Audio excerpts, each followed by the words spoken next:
여러분 안녕하십니까. CJB 8시 뉴스 시작합니다. 충청북도가 부패 전력이 있는 박병국 전 경무관을 대외협력 보좌관으로 내정한 것을 두고 지역사회의 반발이 거세지고 있습니다. 과거 뇌물죄로 실형을 받았던 인물인 만큼 시민사회단체와 정치권은 임명 철회를 촉구하고 있는데요. 오늘 임용 대상자에 대한 면접이 진행된 가운데 박 전 경무관은 심려를 끼쳐 죄송하다며 성과로 보여주겠다고 말했습니다. 안재원 기자가 보도합니다. 충청북도 지방공무원 임용 면접 시험장. 박병국 전 경무관이 2급 고위공무원 대우를 받는 대외협력 보좌관 면접을 보기 위해 모습을 드러냈습니다. 박 전 경무관은 경찰 재직 당시인 지난 2013년 대법원에서 뇌물죄로 징역 2년 6개월에 실형 확정 선고를 받고 복역했습니다.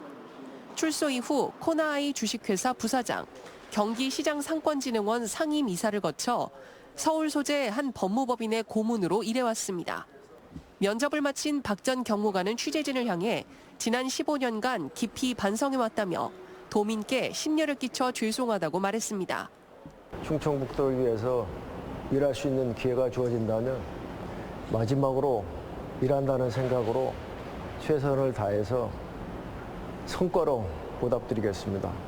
신용한 지사가 발탁한 배경을 두고 대통령과의 연결고리를 만들어준 것에 대한 보은 인사 아니냐는 일각의 추측에 대해 자신은 무관하다고 일축했습니다.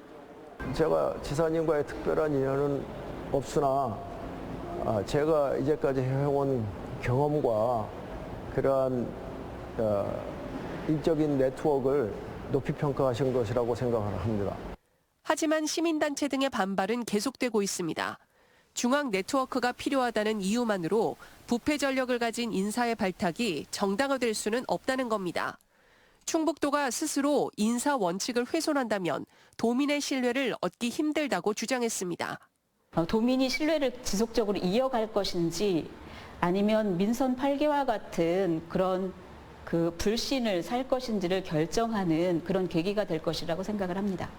김동원 국민의힘 도당위원장은 취임 후 첫 기자회견에서 이번 인사의 배경과 검증 과정을 투명하게 공개하라고 촉구했습니다. 이러한 도민의 우려를 외면한 채 이번 인사를 강행한다면 그에 따른 정치적인 책임, 행정적인 모든 책임은 바로 충청북도의 인사권자에게 온전히 돌아갈 것입니다. 충청북도는 재정난을 타개하고 도민에게 실질적인 도움이 되는 인사인지를 기준으로 평가해달라는 입장문을 내면서 임명 강행 방침을 밝혔습니다. 최종 임용 여부는 다음 주 안에 발표될 예정입니다. CJB 안정은입니다.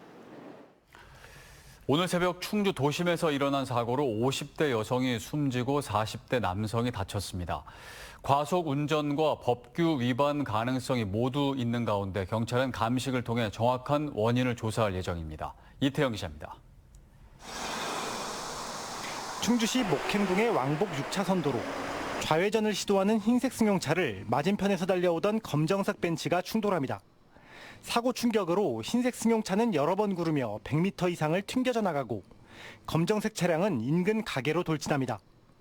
이 사고로 출근 중이었던 흰색 승용차 운전자 50대 여성 A씨가 숨졌습니다.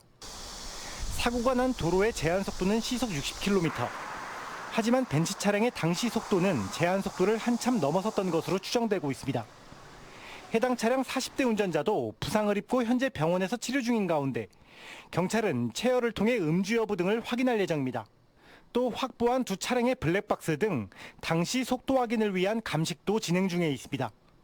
한편 사고가 난 장소는 좌회전이 금지된 곳으로 경찰은 현장 감식을 통해 당시 사고의 정확한 원인을 조사하고 있습니다. CJB 이태현입니다. 오늘 오전 10시 5분쯤 청주시 사천동 발산교 인근 왕복 6차선 도로에서 역주행하던 50대 SUV 운전자 A씨가 마주오던 차량을 정면으로 들이받았습니다. 이 사고로 A씨와 피해 운전자 40대 B씨가 가벼운 부상을 입고 병원으로 옮겨졌습니다. 경찰은 차량 블랙박스와 CCTV 등을 토대로 정확한 사고 원인을 조사할 예정입니다. 35도를 웃도는 폭염의 기세가 좀처럼 꺾이질 않고 있습니다. 그렇다고 하루 종일 집 안에 있기도 답답한 상황입니다. 폭염을 피하는 가장 좋은 방법 가운데 하나는 시원한 곳을 찾는 것일 텐데요. 이완 기자가 현장을 취재했습니다. 어르신들이 터득한 전통적인 피서법, 바로 다리 아래입니다. 그늘이 만들어지고 옆으로 하천이 흐르면서 바람까지 살랑이는 도심 속 최적의 피서지입니다. 벤치에 앉아 부채질을 하며 담소를 나누면 안성맞춤인 장소입니다. 여기 이제 다리 밑에는 자연 바람이 들고 또 물 흐르는 소리도 들어가면서 하니까 좋죠. 말할 수 없이 덥기는 더운데 집이 있으면 또 답답하고 그래서 바람 소리로 나왔습니다. 충북 전역엔 폭염 경보가 내려진 가운데 강한 햇빛이 내리쬐는 야외는 인적이 끊겼습니다.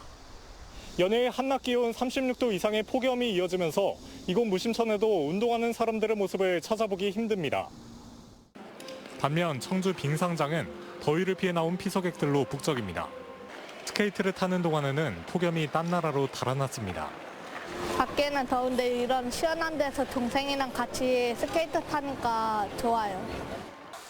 야외 물놀이장. 아이들은 더위를 잊은 채 쏟아지는 물줄기를 맞으며 신나게 뛰어놉니다. 이 일을 바라보는 부모 마음도 덩달아 즐겁습니다. 오늘 날씨 진짜 덥더라고요. 그런데 이제 물놀이터가 있어서 왔는데 너무 시원해요. 물놀이 하니까 애들도 너무 좋아하고. 이렇게 각자의 방법으로 폭염을 비켜가고 있는 가운데 청주기상지청은 낮 최고 기온이 35도를 웃도는 폭염이 다음 주까지 이어질 것으로 예상했습니다. CJB 이환입니다. 기록적인 폭염이 이어지면서 충북도 내 온열 질환자가 100명을 넘어섰습니다. 충청북도에 따르면 지난 5월 15일부터 어제까지 도내에서 발생한 온열 질환자는 모두 103명으로 집계됐습니다. 또 어제 오전 10시 15분쯤 음성군 원남면에서 농산일을 하다 쓰러져 숨진 60대 사망 원인이 열사병으로 판정되면서 올해 도내에서도 첫 온열 질환 사망자가 발생했습니다. 청주 충북환경운동연합은 기록적인 폭염으로 일상이 위태롭고 사상자가 속출하고 있다며 녹지 확충을 통해 도심 열섬 현상을 완화해야 한다고 밝혔습니다. 또 공공과 민간 주차장의 태양광 발전 시설을 확대해 시멘트 바닥의 온도를 낮추고 폭염의 근본 원인인 온실가스를 감축해야 한다고 주장했습니다. 청주 충북환경운동연합은 대구광역시가 도심 녹화 사업 등을 통해 도심 온도를 낮춘 것은 지자체의 노력으로 도심 열섬 현상을 어느 정도 제어할 수 있다는 걸 보여준다며 충청북도와 청주시에 실효성 있는 정책 실행을 주문했습니다. 여름방학이면 아이들이 집에서 스마트폰만 보면서 시간을 보내지는 않을까 걱정하는 부모님들 적지 않은데요. 충북학생수련원이 방학 동안 마련한 수영과 프리다이빙 등 다양한 수중 프로그램에 260명의 초중고 학생이 참여하면서 호응을 얻었습니다. 특히 평소 쉽게 접하기 어려운 프리다이빙은 3대 1이 넘는 경쟁률을 기록할 만큼 관심이 쏠리고 있습니다. 이민아 기자입니다. 숨을 깊게 들이마신 아이들이 물속으로 들어갑니다. 1분 넘게 호흡을 유지하며 자명하고 단계별로 설치된 훌라후프를 차례로 통과합니다. 실제 상황을 가정한 구조훈련까지 충북학생수련원이 여름방학을 맞아 운영하는 프리다이빙 교실입니다. 엄청 어렵고 힘들 것 같았는데 해보니까 생각보다 어렵지는 않았고 더 재밌었어요. 다음 방학 때도 기회가 된다면 한 번 더 해보고 싶은 마음이 생겼어요. 이번 프리다이빙 교실은 20명 모집에 60명 이상이 신청해 3대 1이 넘는 경쟁률을 기록했습니다. 새로운 경험을 통해 아이들이 한 단계 성장하는 모습을 지켜본 학부모들의 반응도 긍정적입니다. 아이가 마치고 오면 항상 엄마 오늘은 4m까지 들어갔어, 오늘은 5m까지 들어갔어 라고 하면서 새로운 목표를 얘기하고 재밌는 스포츠를 접하게 되니까 되게 부모로서 의미 있는 것 같습니다. 충북학생수련원은 학생들이 평소 접하기 어려운 프리다이빙과 스쿠버 다이빙을 무료로 체험할 수 있도록 다양한 수중 스포츠 프로그램을 운영하고 있습니다. 단순한 레저 활동을 넘어 집중력과 자기 조절 능력 그리고 자신감을 키울 수 있는 스포츠입니다. 학생들이 새로운 도전을 통해서 성취감을 느끼고 여름방학을 맞아 물속에서 새로운 도전에 나선 학생들. 목표를 하나씩 넘어서며 성취감을 느끼고 있습니다. CJB 이민아입니다.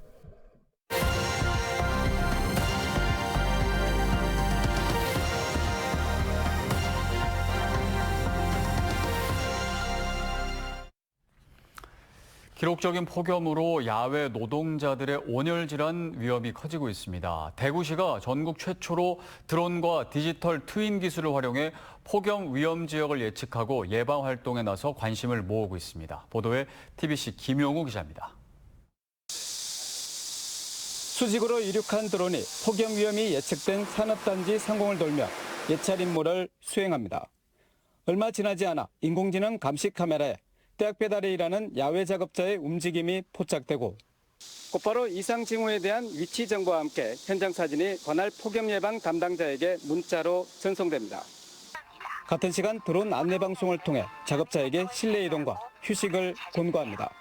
농업인과 야외 근로자는 그늘에서 휴식을 자주 취하셔야 하고요. 대구시가 전국에서 처음으로 구축한 폭염 디지털 터윈 시스템입니다. 기존의 기상청 관측 자료에 500m 단위로 기상 예측이 가능한 장비를 추가로 설치해 폭염 위험을 정밀하게 예측하고 대응합니다. 폭염특보가 발령된 지난달 13일부터 피해가 예측된 160개 지역에서 드론 예찰을 실시해 야외 작업을 중지시키거나 자제를 유도한 사례가 250건이 넘습니다.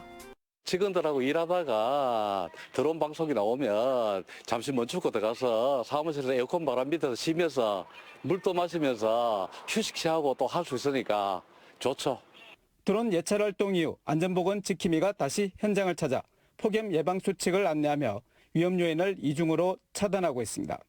내년엔 드론 운용 대수를 늘려 폭염 대응 역량을 더욱 높일 계획입니다.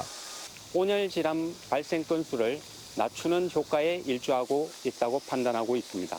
AI 성능을 고도화하고 조망형 CCTV와 투입되는 드론 대수를 확대해 기후재난을 예측하는 디지털 트윈이 폭염 속 현장 노동자와 취약계층을 보호하는 대안으로 제시되고 있습니다. TBC 김용우입니다.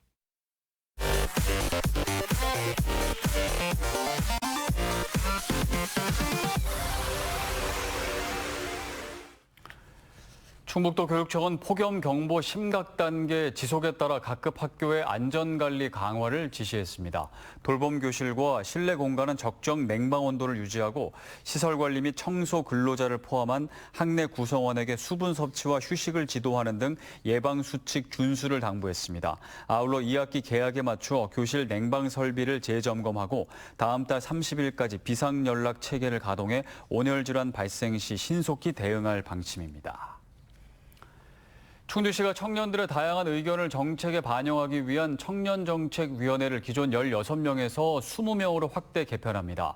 시는 청년 기본조례를 고쳐 심의 기능에 조정 기능을 추가하고 정책의 수혜자를 넘어 정책의 주체가 될 수 있도록 청년정책위원회를 개편한다며 다음 달 공개 모집을 통해 구성한다고 밝혔습니다. 이상으로 CJB 8시 뉴스를 모두 마칩니다. 함께해 주신 여러분 고맙습니다.